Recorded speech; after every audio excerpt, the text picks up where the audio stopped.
রাত গভীর, সড়ক ফাঁকা, শুধু স্ট্রিট লাইটের ক্ষীণ আলো পড়ে আছে কালো পিচের ওপর।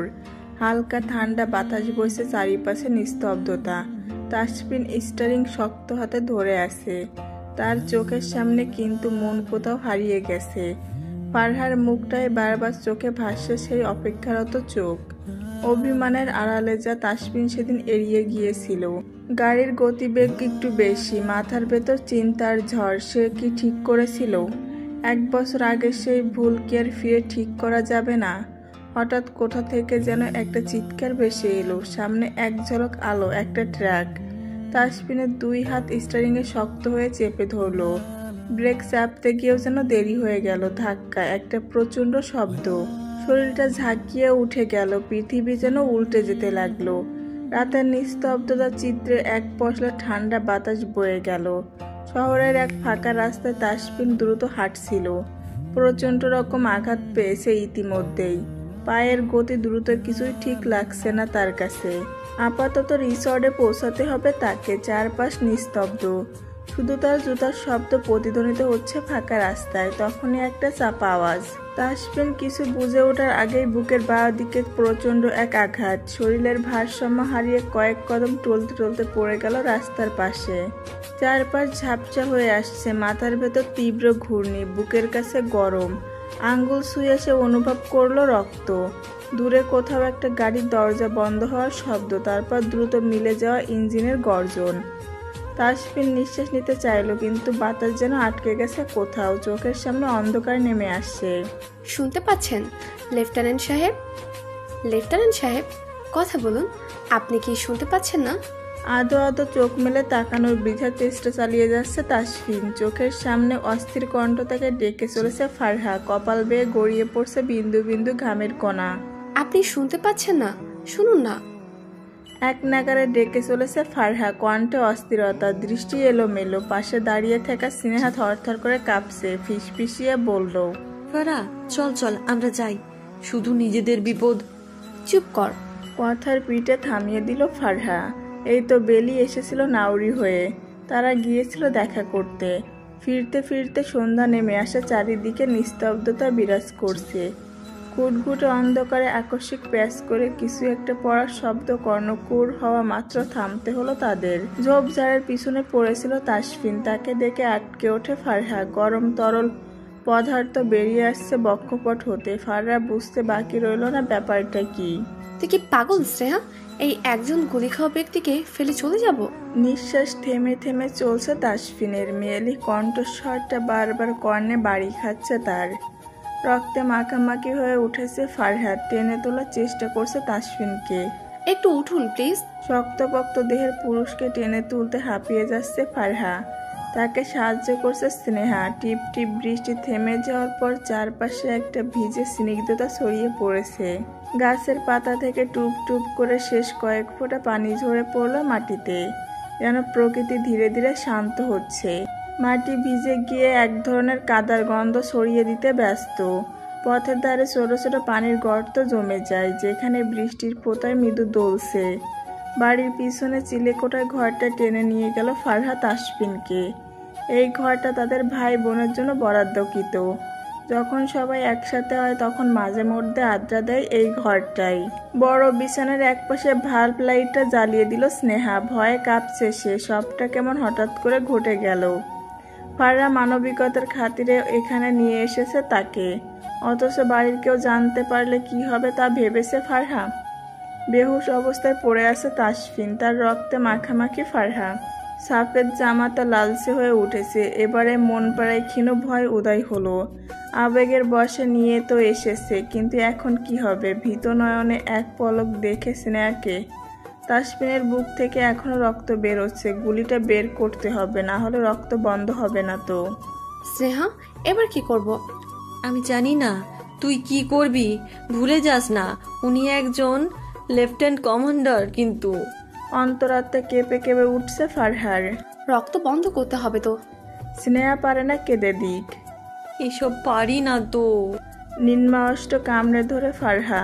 চট করে ছোট্ট মস্তিষ্কে কিছু একটা ভেবে ফেলল।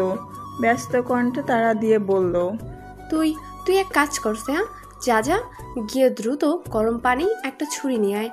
আহামক বনে গেল স্নেহা, এগুলো দিয়ে কি করবে? কিরে দাঁড়িয়ে আছিস কেন? স্নেহা আনমনে দৌড়ে গেল চুপি চুপি। আপাতত কাউকে বুঝতে দিলে চলবে না, বাড়িতে নেভি আছে। কম্পিত হাতে শার্টটা খুলে ফেলে ফারহা, হাত দুটো থরথর করে কাঁপছে। তার কাঁপুনি থামছিল না, উষ্ণ রক্তের স্রোত ফারহার আঙ্গুল ভিজিয়ে দিচ্ছিল। কিন্তু তাসফিনের মুখ একেবারে নিস্তেজ, আতঙ্কে তার নিঃশ্বাস দ্রুত হয়ে আসছিল। লেফটেন্যান্ট সাহেব, চোখ খুলো প্লিজ। তাসফিনের পাতলা চোখের পাতা একটু করে কেঁপে উঠল, যেন খুব কষ্ট করে শব্দগুলো শুনতে পেয়েছে। ফারহার চোখ ঝাপসা হয়ে আসছিল, কান্না আটকানোর চেষ্টা করেও পারছিল না। তার কেন কান্না পাচ্ছে? অপরিচিত লোকটা ব্যথায় অস্পষ্ট স্বরগুলো কানে বিচ্ছে তার। সে বুকের কাছটায় চাপ দিয়ে রক্ত আটকানোর চেষ্টা করলো, কিন্তু রক্ত তো তার হাত ফাঁকি দিয়ে বেরিয়ে যাচ্ছিল। ফারহার দৃষ্টি ঝাপসা হয়ে এলো, কাঁপা কাঁপা কণ্ঠে বলল, আমি আপনার কিচ্ছু হতে দিব না, কিছুতেই না। আপনি একটু ধৈর্য ধরুন, আল্লাহর ওয়াস্তে সব ঠিক হয়ে যাবে। কণ্ঠে অস্থিরতা কাজ করছে ফারহার। চোখ মেলে তাকানোর বৃথা প্রয়াস চালায় তাসফিন। টিক টিক করে সময় পেরিয়ে যাচ্ছে। কিয়ৎক্ষণ পর দরজা খুলে ভেতরে এলো স্নেহা, ফিসফিসানির ন্যায় বলল, এই নে ফারা, তুই যা যা বলেছিলি সব নিয়ে এসেছি। হাতে একটি ছোট আকারের ছুরি, একটা বড় বাটিতে গরম পানির সাথে ব্যান্ডেজ। পাশের টেবিলের ড্রয়ারে থাকা মোমবাতি বের করে জ্বালিয়ে ফেললো ফারহা। এবারে স্নেহার উদ্দেশ্যে আওড়ালো ফারহা, ছুরিটা দে। স্নেহা চকিতে শুধাই, তুই কি করতে চাইছিস ফারা, একটু খুলে বল প্লিজ। শুকনো ঢোক গিলল ফারহা। দেখ, এই মুহূর্তে তো ডক্টরের কাছে যাওয়া সম্ভব নয়, আর বাইরে কেউ জানতে পারলে খবর আছে।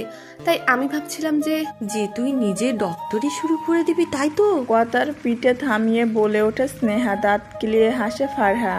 তুই কি কখনো এসব করেছিস? পারিস তুই? ফারহা চট করে বলল, মুভিতে তো দেখেছি কিভাবে কি করতে হয়, আমি পারি। কপাল চাপড়াচ্ছে স্নেহা, মুভি দেখে সে নাকি গুলি বের করবে। দেখ ফারা, তুই কিন্তু বাড়াবাড়ি করছিস। উফ, তুই চুপ কর, আপাতত ওনাকে বাঁচানো জরুরি। স্নেহা কিছু বলতে চাইলো, অথচ শুনলো না ফারহা। মোমবাতির আগুনে ছুরিটা গরম করে নিচ্ছে সে। বক্ষপৃষ্ঠ হতে শার্টের উপরিভাগের অংশটুকু উন্মুক্ত করলো ফারহা। রক্ত বের হচ্ছে এখান থেকে। হাত দুটো অঝরে কাঁপছে, স্নেহাও কাঁপছে। ভয়ে শরীর ঠান্ডা হয়ে আসছে তার। গর্ত হওয়া জায়গাটা গরম ছুরিটা একটু স্পর্শ করা মাত্র অস্পর্শ গোঙাতে লাগলো তাসফিন। তড়িতে সরিয়ে নিল ফারহা। স্নেহা আতকে উঠে অস্থির কণ্ঠে বলল, তুই যা ইচ্ছে কর, আমি বাইরে যাচ্ছি, আমার ভয় করছে। স্নেহাকে আটকালো না ফারহা, ছোট করে জবাব দিল, ঠিক আছে, তবে খেয়াল রাখিস কেউ যাতে না আসে। স্নেহা চলে গেল। ফারহা বুক ভরে নিঃশ্বাস টেনে নিল। এবারে সত্যি কিছুটা করতেই হবে, ভয় পেলে চলবে না একদম। ধীরে ধীরে ছুরিটা বুকে ঢুকিয়ে দিল ফারহা। সশব্দে চেঁচিয়ে উঠল তাসফিন। কোমল হাতে মুখ চেপে ধরে ফারহা। চেঁচাবেন না, আল্লাহ, একটু সহ্য করে নিন। তাসফিন অসহ্য ব্যথায় কুকিয়ে উঠছে। আধো আধো মেলে তাকালো দৃষ্টি সামনে বসা কিশোরী মেয়ের দিকে। তার কোমল হাত বিচরণ করছে অধর ভাঁজে। চেঁচামেচি করলে সর্বনাশ হবে, আমি হাত সরাচ্ছি, একটু সহ্য করে নিন। তাসফিন মাথা দুলিয়ে সম্মতি প্রকাশ করলো। কানের পিঠ হতে নোনা জল গড়িয়ে গেল তাসফিনের। ঘামাক্ত শরীরে হাত লাগালো ফারহা। ধীরে ধীরে ছুরিটা দিয়ে গুলিটা বের করে নিল সে। শেষবারের মতো বুকের ভেতর চাপ থাকা নিঃশ্বাসটুকু ছাড়লো তাসফিন। শক্তপোক্ত দেহখানা ঈষৎ কেঁপে উঠল। গরম পানি দিয়ে ব্যান্ডেজটা পরিষ্কার করে কোনো রকম ব্যান্ডেজ করে দিল ফারহা। এবারে যেন হাঁপ ছেড়ে বাঁচল সে। তাসফিন তাকিয়ে আছে নির্নিমেষ ফারহার আদল পানে। স্নিগ্ধ আদলখানি চোখে একরাশ বিস্ময়, হৃদয়ে এক টুকরো অজানা অনুভূতি। ফারহার চোখে গভীর এক সমুদ্র, যেখানে ডুবে যেতে ইচ্ছা করে। হাওয়ায় মৃদু স্পর্শে ওড়ানো চুলগুলো মাঝে তাসফিন খুঁজে পায় এক হারিয়ে যাওয়ার অনুভূতি। এই কন্যা তার স্ত্রী ভাবা মাত্র মস্তিষ্কে কিছু দুষ্ট ইচ্ছারা জেঁকে বসতে চাইছে। তাসফিনের দৃষ্টি আটকে আছে ফারহার মুখে, যেন কোনো শিল্পের নিখুঁত তুলির আশ্রয় এঁকেছে তাকে। ফারহার চোখে এক অদ্ভুত মায়া, যা একবার দেখলে আর ফিরতে ইচ্ছা করে না। আচ্ছা, তাসফিন যদি ওর দিকে হাত বাড়ায় তাহলে এখন কি ক্ষতি হবে? রাতের বেলা চারদিকে এক নিস্তব্ধতা নেমে এসেছে, শুধু মাঝে মধ্যে জলের ফোঁটা গাছের পাতার উপর পড়ে টুপটাপ শব্দ তুলছে। চিলেকোঠার ঘরটায় টিনের চাল লাগানো, টিনের চালে বৃষ্টির ফোঁটাগুলো ধীরে ধীরে গড়িয়ে পড়ে ঝনঝন শব্দ তুললে ব্যস্ত। বাহিরের সাথে সাথে ভেজা জায়গায় ব্যাঙের ডাক শোনা যাচ্ছে, পাশে ঝিঝি পোকার ডাক। ঠান্ডা বাতাস বইছে, সেই বাতাসে ভেজা মাটির গন্ধ আর সোদা ঘ্রাণ মিশে মিশে একাকার।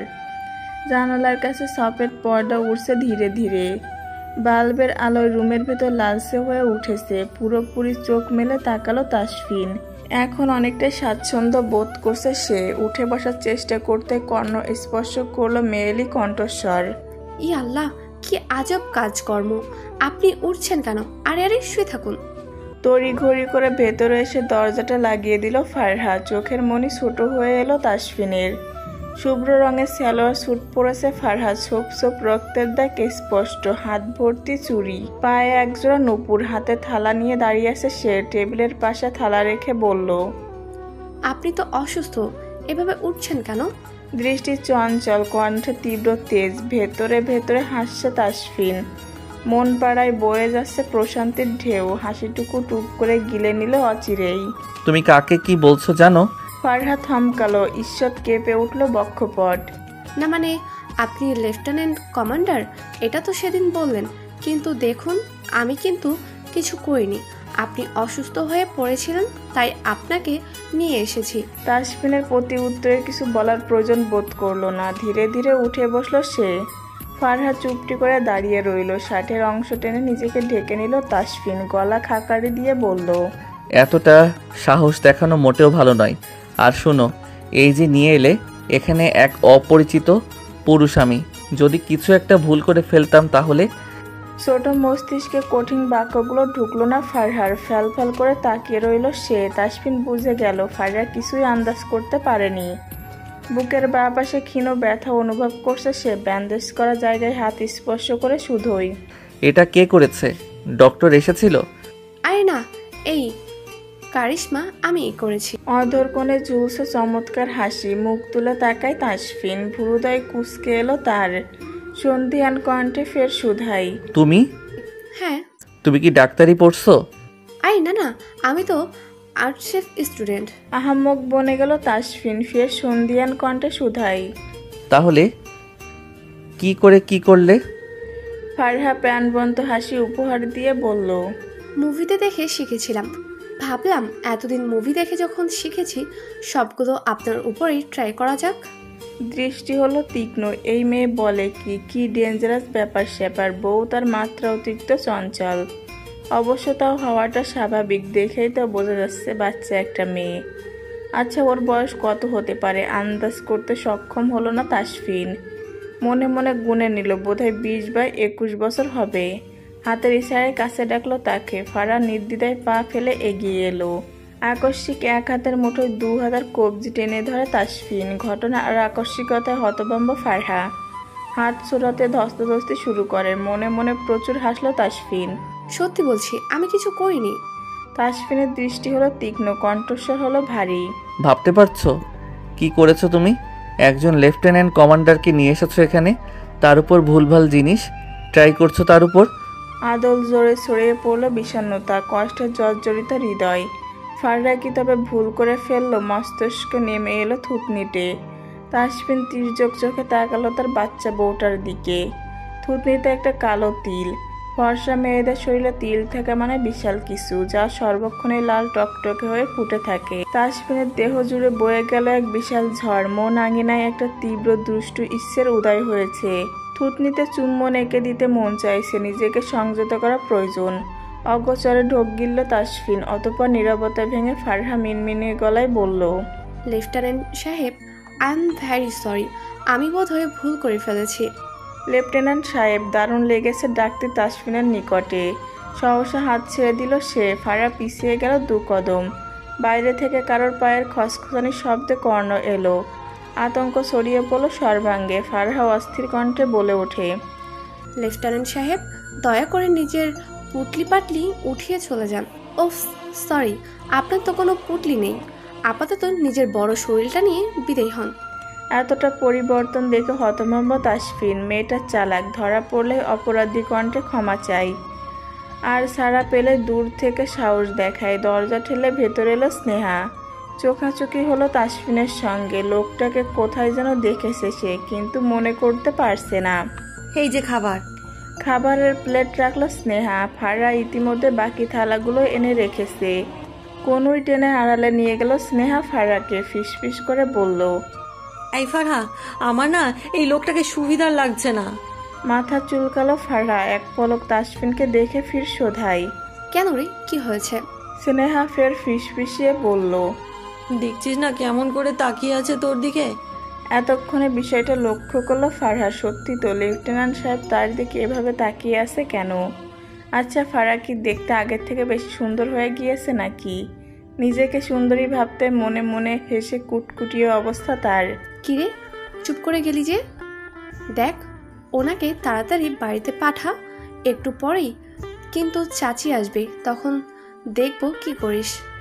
ঘাবড়ে গেল ফারহা। কেউ এলে তো এবার সর্বনাশ। তুই প্লিজ একটু বাইরে অপেক্ষা কর, আমি এক্ষুনি আসছি।